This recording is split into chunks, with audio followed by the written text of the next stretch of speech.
Hello and welcome to another coaching video, and in this one we have a silver Bel'Veth versus a silver Kindred. Out of base, she went and warded this. Out of base, her Draven and Thresh went and warded that. We'll get a little cheeky cleaver over the wall leash. This Bel'Veth is different to a lot of the other silver and bronze junglers we cover on this channel because she is climbing. She is destined for gold. At least it looks like she's destined for gold. There is a consistency issue. There are some low KP issues, shall we say, and essentially what I want to look at is what is allowing her to climb in terms of map pressure and game control, but what also might be holding her back just a little bit. We have here the Clad versus the Volkaz, we have here the Thresh Draven going all in on the Ashe, as well as the Milo. Goodness gracious, these champions, I can't recognize them anymore, and the new ones are not fully conditioned yet. We have here the Mundo versus Gragas in the top lane. What we're doing is red Krugs Raptors. The Kindred in the meantime has gone red Krugs Raptors, obviously. The ward on the blue, I feel like this is such an unnecessary tool, as of course you expect your over-aggressive bot lane to die from their over-aggressive nature. In addition to the free jungle improvement PDF available on Virkayu.gg, there are also copious amounts of courses and coaching for your specific MMR. One of those is the Iron and Bronze course, which allows you to get to Silver, along with a Silver course that allows you to get Gold, a beautiful bundle of everything you need to escape ELO hell. In Bronze and in Silver, the video course will basically deconstruct why you do what you do and how to fix those things that are holding you back. Why spend hundreds of hours figuring out what it takes to become a gold jungler, when instead you can have all of the information distilled directly into your veins, such that you can have it in a few weeks. That sounds pretty good to me if you can apply the principles that quickly. Head to Virkayu.gg, the jungler's learning paradise. Because we know the Kindred will start at one place or another based upon the leash. Kindred is not a leashless jungler. And even if it's a Kayn or something like that, you know straight up, dude, 99% started here. What can we do better with that ward in terms of vision control? Well, if I'm afraid of a cheese on this, I could just ward this and go over and start on the red. Then again, I'm still Bel'Veth. You could also just ward the super late and start on the Raptors, and then kind of sequence up here, gank the quadrant. If Kindred does show here for whatever reason, boom, you got vertical jungling, that's cool if we want to avoid the Kindred. At the same time, if you do that and they don't vertical, now you've taken away their pressure point, go back to base, and start down here. This is all the stuff that you would have seen that we talk about in the courses, just to kind of give you as much information as possible to use to your advantage to shut down enemy junglers, because when you do that, you get your own econ, and you can carry games. Now, what this Bel'Veth does very well is scale and get her own econ, high CS per minute. We have here the bottom lane not basing, doesn't think about syncing up with the Draven and the Thresh. I think this would be an interesting thing to do if you were watching this, because we should have been watching this, right? We should see, hey, look, Ashe, you have no flash, and you're level 2. Maybe I can gank that. When you're full clearing and you're not paying attention, right? Double pause, sorry. You don't really know if they've gone toward this. But I think it's pretty obvious at this point. If you were just doing your clear, looking at the lanes as best you can in this ELO, obviously you're not going to be like Faker FK Savant, but even just looking at your mini-map, you can see, Ashe and Milo. Bottom lane against turret. No one leaves the lane to go up to ward and come back down. So you know that they didn't ward. Mostly also because your Draven Thresh was just applying so much pressure, and then they got the return kill and kept pushing up. Already we could have looked to just cut down, whether it's after the 3 camp, whether it's after the wolves. There is so many ganks that you could have here. The Kleds especially, not quite now, but like when he has a Scar ready to come back, that's a good gank, right? That's a good bait that we can use. We can also just go down and gank the Ashe, because we know the Kindred started here. We know the Kindred's most likely either going to do this and show up somewhere, or go topside. And because we don't have wards here, this is the issue. We don't have wards for the Kindred showing up here, but I think we know in Silver, junglers aren't exactly looking for those giga invades. Like, this is a gank we could have made so easily because the Ashe has no mobility, no sums, no way to escape your W if you just use it correctly. If you Q and position correctly, that is a dead Ashe already. Draven's back in the game, your laners are back in the game. So many cool things can happen. Now, if the Bel'Veth is doing this full clear blindly every game, the format is fine. It's slow, but it's fine because it gives you level 4, it gives you a Scuttle Crab most of the time, it gives you control, and you could still go ahead and get a gank here, right? But against better players, you shouldn't be able to. Now, this could also be warded, right? We have a scanner. We're using the scanner. It gives us 0 value. The scanner first base in Silver gives you very little value if you just put the direct focus on yourself getting the information. Like, they didn't leave lane. They sat here the whole time. I know it's not warded. There's no reason to scan because I know this is here as well. We're good. However, A warding totem allows me to ward deep into their jungle for second rotation.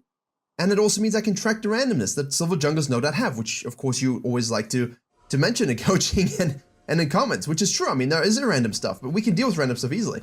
So now we're going to go in here, we're going to miss our spells. So obviously mechanical issues are the problem. Oh, bless you, Thresh. Bless you, sir, because we should have hit that. And we should have hit that after cutting our camp down to get the kill. Killed it, shoved it, moved on up here through here, ganked the mid lane, said, woo, go down and take the Scuttle Crab, now we can do our blue side finish. We've just missed that opportunity entirely. So there's so much translation pressure that the Bel'Veth misses because she full clears. However, However, it's a good strategy to kind of use in silver, right? Full clear, do your stuff, gank here and there, high CSPM. At the very least, you're getting a lot of gold. But I don't like the blind sort of coaching where it's like, yo, just get more gold, man. Just get more gold. Just farm more, man. Just farm more. It doesn't make you a good jungler for the long term. It doesn't make you a good jungler at adapting. Now, we see the Kindred move up here, so I'll be pinging the Mundo saying, Mundo, just be a little bit careful, please. Also, I'd be thinking, right, do I need to rotate if the Kindred shows up? I want to pay attention to it. You got to track the CS, right? When you see the Kindred here, you're like, 24. Probably took the Scuttle at this point, maybe left the camp up. Why would they go up to this point? To base? Because they left Krugs up? Or to do the Grump? Now, at this point, we know it's the Grump because we had a ward on the red level 1, so we know they went down to the Krugs, so we know the Grump is available, we know the Kindred's gonna go up here. Could we have foreseen this? Yes. Should we always do something about it? No, because you can apply the 80% rule, right? I don't know exactly what the Kindred's gonna do. It's a little bit coin flip, because by the time I go to the Grump, they've taken and gone back to base, wasting my time. What I do know is that I can Krugs, Raptors, and cut if necessary, and if the Kindred gets a kill there, oh well, they get a kill there. I know that this and this is available. I know that they will be going down to the bottom side. And I see my bot lane going all in on the Ashe here. Here we go. Bel'Veth actually cutting down. Very nice. We know the Kindred's coming. Well, in theory, the Kindred should be coming. Down to the bottom side. Krugs are up. Raptors are up. Dragon is going to be up. There's a gank mid lane. Bot lane of fisting 2v2. But I would not be surprised if the Kindred does something random. And of course, then we go, oh, great, then that's great. I have the Dragon, I have the bottom side, right? So whenever they do something random that isn't expected, usually they're leaving something on the map that you can snack yourself. So when you have a low kill participation game as a jungler in silver, largely it's because you don't cut your clears and react to information with the right amount of desire or urgency or agency, whatever you like to use, gusto. What you don't do is you just don't do it. And you're so ostrich jungling, you're so focused on your own farm here, the missed opportunities for kills and ganks are why your KP is low, or why it feels like your lane is renting, because you're just not involved. You're coin flipping the result. And then many jungler just got a freebie, right? They walked up and got a kill, and now most of you are going, well, oh man, how could the top laner die to that? He just had to ward. Gosh darn it. Yeah, but like you got the same freebie down here. The Ashe should have gone back to base from the Kindred's perspective. But also, if you just made the better play, it's an irrelevant point. Like, oh, look, they traded. I cut my clear to get the kill. No one's going to be able to do anything about that because I'm making sure I get there before they go back to base. Now, we know that the Kindred will be taking that Scuttle Crab, so we go over the wall here into 3 people now. And the Draven and the Thresh are not having the best time. We know the Kindred should have been there because we saw the mid lane, we saw them path down. So what this tells me from watching this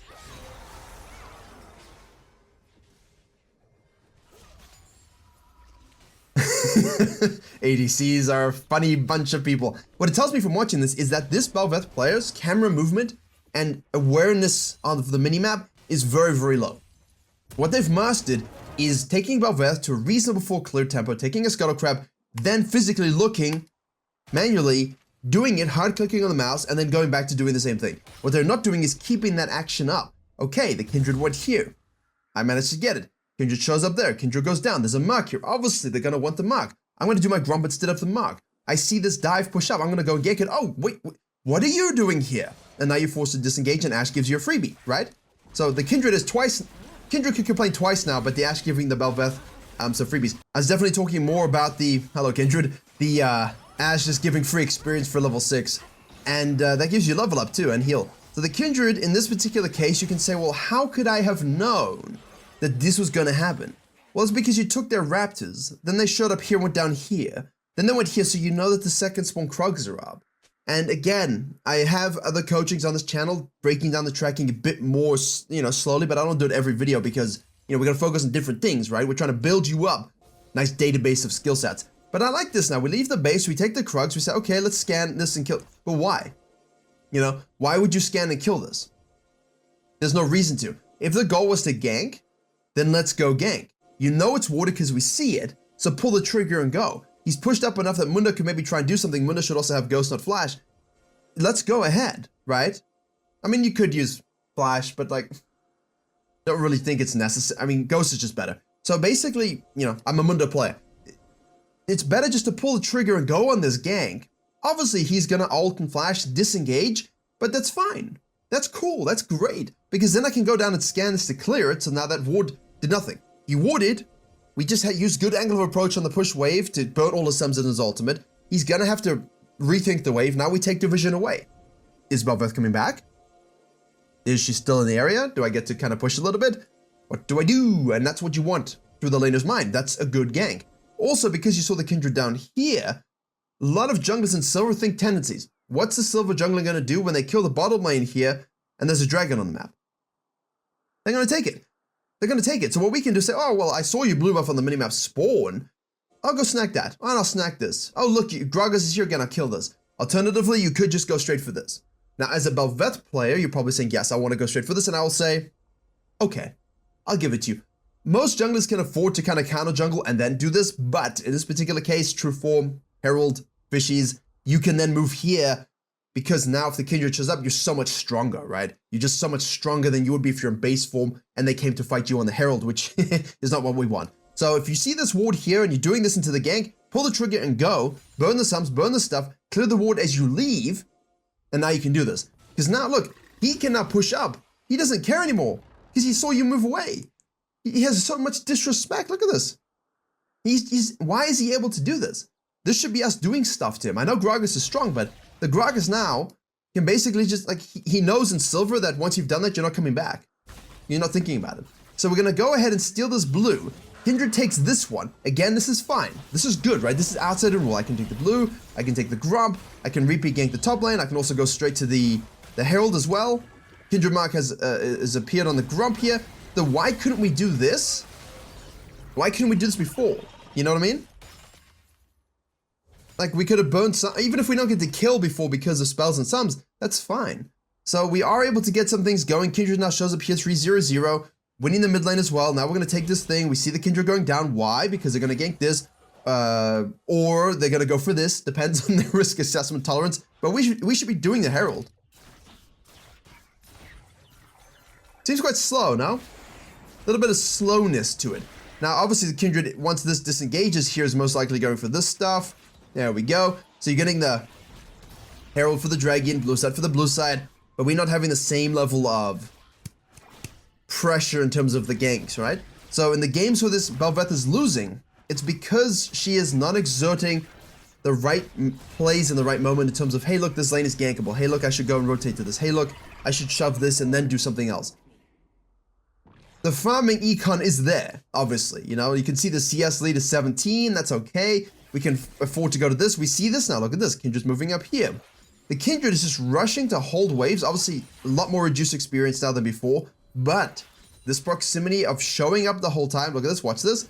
Now we know the Kindred's going to the wolves. Afterwards, what's going to happen? Go here and go, oh, it's all gone. No, no. But then look at this and see, ooh, a pushing Mundo. And we'll gank the lane again. And the Bel'Veth should basically be shadowing this and saying, look, I better go here to watch this just a little bit, just in case the Kindred shows up. You'll see high yellow junglers in this case who don't want to fight, but they will show up and just kind of sit in the bush for a few seconds. Is this gankable? If not, okay, cool, now I'll go back to base. But they're just buying themselves a little bit of time in case the enemy jungler shows up where projected. And if they do, once you've gone back to base, that's okay. We knew it was kind of going to happen, but then what are we going to do about it? If the Kindred's going to dive this and try something here, can we Herald and gank this? Can we Herald and gank this? Or gank and then Herald, as it were. So let's see. We now head down to the bottom lane. Ashe does use the ult, but the Thresh hook misses. We now realize, okay, look, we can do the wolves. We have a little bit of the true form going. Do we track the sums? I mean, it's a lot of queuing for nothing, really, isn't it? You don't need to queue that much. I know we can queue for mobility and queue for damage, but when you're just queuing around someone, you're not really doing anything, but it's good. I like it in principle. The question to me is, what if that blue Gromp was available? Would they do the blue Gromp before coming down to the bottom lane? Because in this situation, it's good to gank the bottom lane first. Hey, the hook hits into the W. There we go. There we go. We get the crash as well. That coral is a little bit out of reach, but that's fine. Now, if you're an aggressive jungler who has a big lead and you see this red buff spawning and this mid laner's here, and you don't think the mid lane is going to rotate because silver things, and you know Kindred's going to go back up to this, but you know you beat the Kindred, do you go and invade this? Hopefully, yes, you do. But depends on you as depends on you as the jungler. Why would you queue into a wave when Thresh is still here? Well, mechanical decision making is important as well. Ask yourself these questions. Why did I do that? And if it's just greed and the unknown, then, you know, you can deal with it. But we know the red is up. Flood runs down, the Valkar's doing a good job there. So basically, we know the Kindred's down for another 12 seconds. You know, I'm comfortable just rushing in, taking it, pulling it out, and leaving, because you'll have true form resets. You can go for walls really quickly, then you can snack this and fall back. So I think that little concept of counter jungling is huge, but that starts at level 1. You know, like I said, how do we know that the Kindred's Krugs were up in that moment, you know, at like 4 minutes 30, 5 minutes? Because if you go red Krugs, those Krugs are going to spawn around 4 minutes 20 again. If you go blue Gromp, the Gromp's going to spawn around 4 minutes 20 again. The camp you do after that one, so in this case, Raptors after Krugs or Wolves after Gromp, is going to be at 435 to 445. You just remember these numbers, and you can kind of know, okay, look, as long as I know what their clear was, I know what that second rotation is going to be like, and then I can use that to do some cool stuff on the map. And we just don't do these things. Now the Draven is taking the Gromps. Okay, just quickly some important things to rewind it a small fraction. Out of base, we're leaving here to go to the Raptors. Ideally, then we can just go to the Scuttle Crab and look to gank the top side, and then maybe look to invade the blue side if the Kindred decides to sequence upside. However, you'll notice on the minimap that this is spawning. Also, from the Kindred's perspective, when the Kindred respawned, right, what's on the map? This, and this, but this, and this. What is Silver Jungler's eye? It's spoiled. What do you think Silver Junglers like the most? Red buffs and dragons. Red buffs and dragons are pretty high on the tier list of things that they want to go for. So when you're thinking about projecting where you think a Silver Jungler is going to go, those things will take priority. Which means now you technically have time to do the Scuttle Crab, right? We could gank this first. We're kind of close to level 10, so we could easily go Krugs, red Raptors, cut in, take this one, gank this if you wanted to, but ideally not really, and then maybe look to do something top lane, right? However, we also kind of want to try get a few more plates. So if we just go, you can go red into the Scuttle Crab and look to gank top lane, shove and get some plates, move into the blue side, take all of these, and then you can fall back to these camps. You can also just do Krugs or Raptors and skip the red, but there's no, I mean, much of a muchness really. There's some different things you can also do in quadrant clearing in terms of how you think about what you give up and what you want to go for, but different time, next 2-hour lecture. A lot of cool things you can do with it, but in this particular case, we do red, Raptors into red, excuse me, we cut through to do this, we see the Gragas. This is okay, you know, it's okay, but it's kind of splitting the difference. I do want to try and get some plates, you see, and we've kind of spent a bit of extra time doing an extra camp. We're going to go here, we're going to get the knockup, we're going to queue in again, we're going to get the flash, we're going to suck. You know, this is great, but we could have easily done that just by doing the red quickly and the Raptors quickly. Now we could shove some plates out. All the plates are going to die. All right, at this point it's warded, so we'll clear it. Now we're basically saying, is Kindred on the blue side, or is Kindred doing the dragon? You have to ask these questions. We're kind of looking to see, maybe there's a dive we can do. Kindred does the dragon. Okay, now I can still, that does happen. Now you can see the whole blue side, right? So, order of events a little bit out.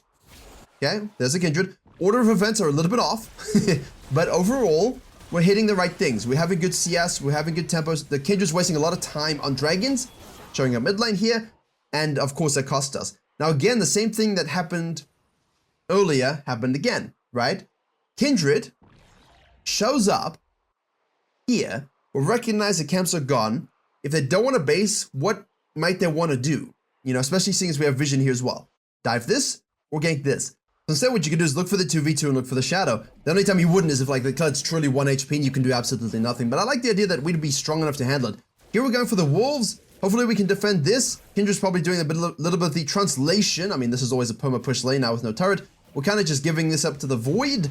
Although we are the queen of the void, so maybe with our fully ascended Gus Walker hatchling, we can do something about it. Here we go. Do you have flash, sir? Yes, you do. Can I kind of just smite to slow you and try and bait that out? Vel'Koz accepts his fate. Kindred shows up bot lane as pretty much expected, gets a double kill as pretty much expected, which means the Bel'Veth should say, right, that's fine, we'll shove this out, let's take a turret. We can shove this and we can basically force a rotation here from the two bottom side and we can cut up, but instead, we're cutting down to face check our demons. With no hesitation, Kled Blessed Soul rotates over. We can actually and should actually win this. I don't think we noticed the Kled rotating. He does miss his whip of destiny there. We are able to force a flash. We'll take that one. Do we have anything that we can use? Ooh, the Kindred ultimate is used. We are tanking the turret shots. I feel like we kind of baited him into that, but just why the whole idea is crash, say, show up, we kite up, we take some stuff, we can take some more stuff, we can gank this maybe. Consistently moving to take things, but we didn't do that. So, Kled dies. That's unlucky. We're going to go over to this. You know, if Kindred shows up here, it wouldn't surprise me in silver, but hopefully they're not doing that whatsoever. Now, I mean, we are up 2 levels, and that's because the sequencing, as it has not been purely optimized, has still been really, really good for silver. And that's why I tell you guys in this particular space, try and get really good at just focusing on your quadrant clearing and your sequencing, and your counter jungling, and your wave pushing, because when you do that, you typically will end up with experience in gold leads that you can use in actual scenarios that win you games. At the same time, imagine if the Bel'Veth had ganked in all those moments where we said it was possible. Because in those situations, and we hit the nice W there, in those situations, we would have much, much, much higher kill participation. And that's when you have, oh look, I have 7 CS per minute and 60% KB, and I have everything on the map. Oh, that's nice. And that's the next level, right? When you do that, you can keep climbing because you always have control. This Bel'Veth lacks that control in a lot of cases, and in a lot of games, low kill participation is a problem for every role, not just the jungles, every single role, because people don't correctly assess when to rotate, or they over-rotate into scenarios they really shouldn't. So we're basically going to coin flip force onto this, even though we know that they all know that we're on it. I think as Bel'Veth here, you should feel strong enough to kind of just fight everybody. We also have the Mundo with the Pride in the top lane, so we'll just kill the... yeah. I don't know why he's face check stealing that. It's a little bit of a dummy move. And when you're strong Bel'Veth, you should be like, yeah, that's not the play. So a few more plates would have been nice, but I think we've ended up in a pretty good spot. 602, 151. Like, all of this is relative, right? We are playing well for the elo. We will climb out of the elo doing this. It's all about making sure that we do so without throwing a few games we don't need to throw, while also making sure that we have good success in gold. So we can hit the QW there, we can keep auto-attacking, we'll Q against space. Oh, the auto-pathing, not so good, but we get the nice auto-attack, so we'll get the coral, we'll clear the minions, we will clear everything else. We're like, no, we don't take this coral. I want the coral of the Gragas, which we don't get, because we keep Eing in the wrong moment, in this particular case. But that's fine, that's super good. Now, coral, fish, herald, shove. We're looking to counter jungle, but we can do that after we do all the turrets. Can we just go mid lane here? I mean, I know the dragon's up. We're basically saying, look, we'll give up the dragon too. That's fine. That's absolutely fine. You're within your rights to give up that dragon. Although, again, I would love to see a lot of push here. A lot of push. Like, you are now 1v9. So I want to take this. You know, let's go. Let's take this. Let's smack this down. Okay. We have the fishies. It's going to collapse here. They're going to take this and fall back to here. You've decompressed the whole map. Now you can really afford to steal the blue, steal this, steal this, steal this, steal this, reset, super duper duper duper duper strong, and now we can go on the map and just any team fight. And because we don't have the full killer instinct yet, this is left. So the void coral fishies don't spawn. We don't get a cannon minion. Now we're looping back around into a zone we should have cleared already, so if we die here, it's because we're out of position. Shouldn't be that way, right? So you're seeing hopefully some more tower pressure that we could have applied, which we don't. But we'll go back to base here. Now we're out of sync with our team. That's always the issue in this case. Thresh goes in for some particular reason, misses the hook for some particular reason. The whole team recognizes, hey, Bel'Veth is MIA. Do we make the engage? And Kled says, no, I'm the engage for some particular reason as well. Draven, okay, buddy, that's cool. Bel'Veth is, you see Bel'Veth on the map there. She's like, do I rotate to this?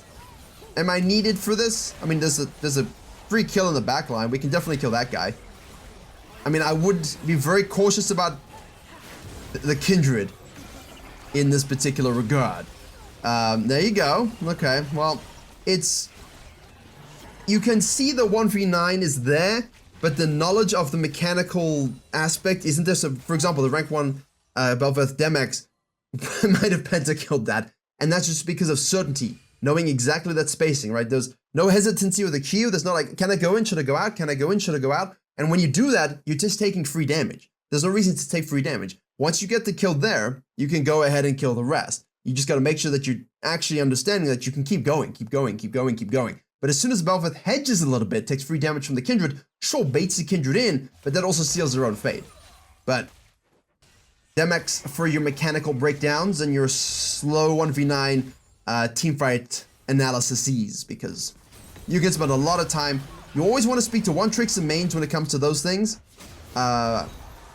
We get a kill in the Valkars because you can spend, like, you want to focus on those only, right? You want to talk about your jungling, then you want to talk about your team fights, then you want to talk about your pathing and so on, and then you want to talk about your mechanics in specific scenarios and specific matchups. We now go, once we're up, good job Thresh, nice hook. We join our team, which is great.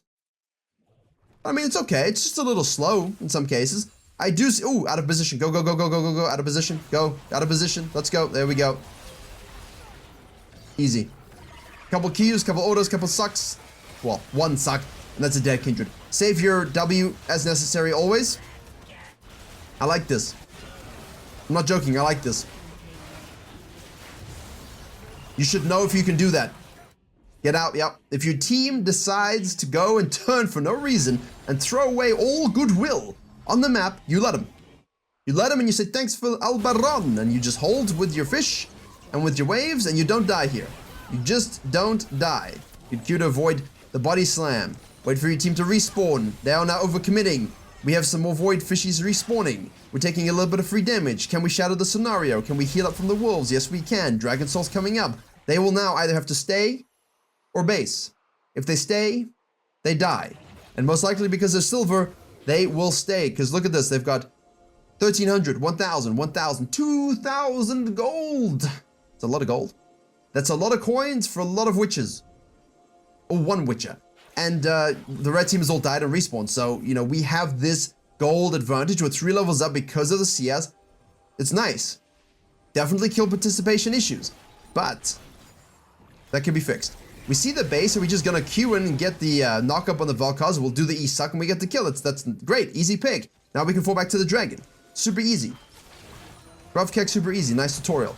Our team is once more zoning. We're like, can we just take the objective here, guys? Like, could you just win the fight? Yes, but I like the idea of just taking what you can and guaranteeing it. We see the flank here. We've got 1 versus 3, and we've got 1 versus 3. If you trust yourself, if you trust your team to handle the 3v1, literally, then do that. But if you yourself can trust yourself on the 3v1 on this side, take it.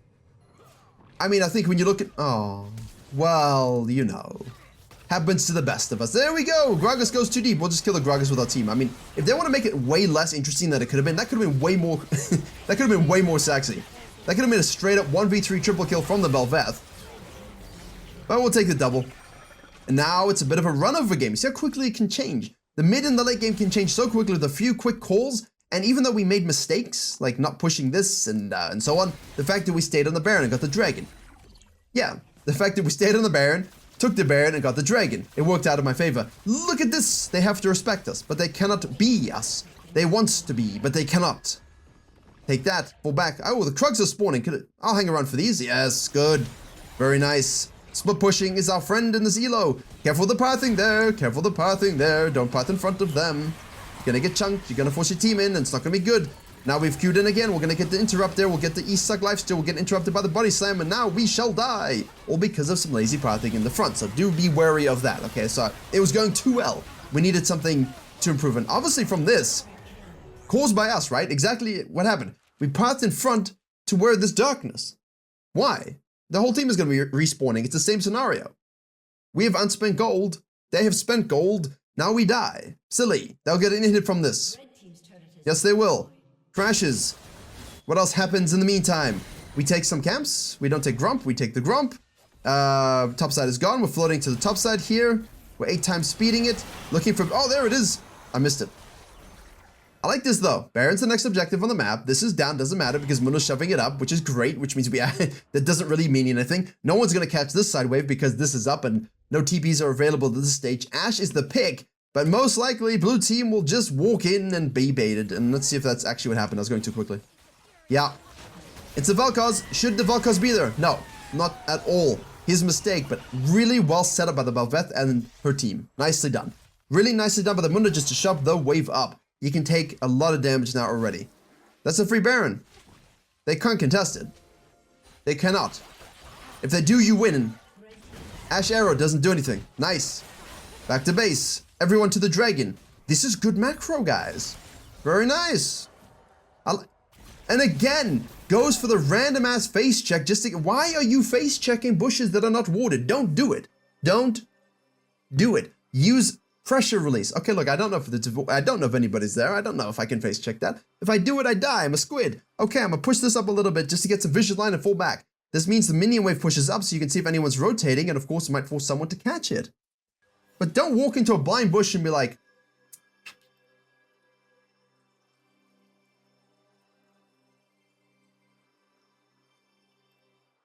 you're just looking around, you're gonna die. You didn't not even have an opportunity to look around. Like you're trying to skirt the corner. It's not an FPS, there's no lean. There's no lean, you can't do that. You only have wards. Did Kindred just queue in? Bel'Veth obviously takes it, but Kindred just queued in. They're able to kill obviously the threat. I mean, it's kind of bold to do that.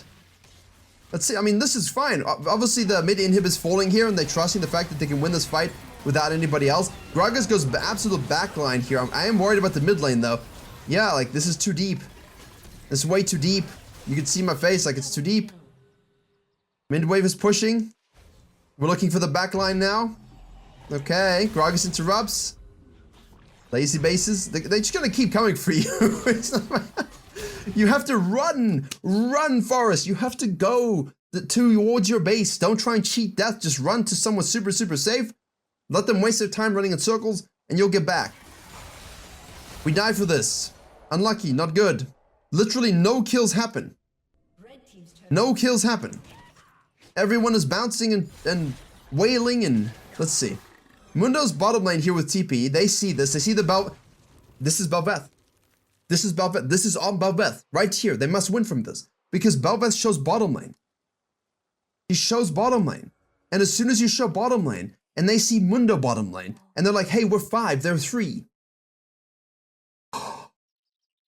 You know, like that's the that's the reaction. I mean, you can see it. Look.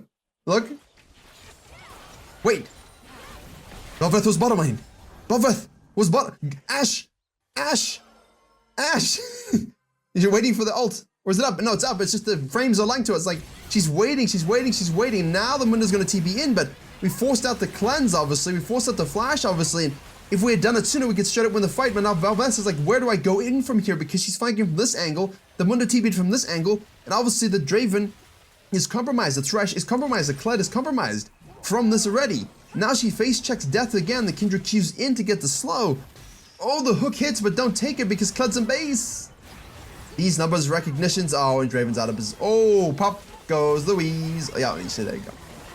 1-1-1. The Bel'Veth had a great game, man. Had a great game, but after this dragon, you gotta show the same restraint you showed here and here. Oh, team, you're idiots. I'll take the Krugs. Oh, team. Oh, team. And then you go do something else. You push waves. You push stuff, right? But the Bel'Veth threw by cutting in the front here and dying unnecessarily and forcing the fight. The Bel'Veth threw also by showing here with the Mundo showing here. And yeah, they could have reacted much quicker, but they still reacted, and the chain event still led to the loss. Tragic. Kindred had a good game. Kindred had a decent early game.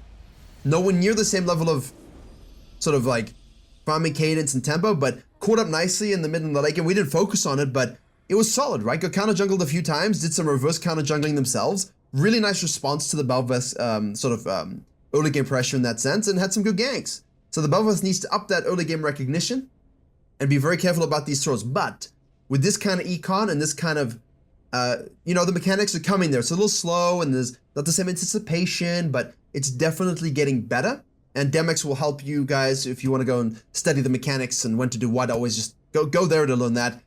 You know, you'll get gold easily with this kind of stuff. So thank you very much for watching, and as always, I'll see you all in the next tutorial.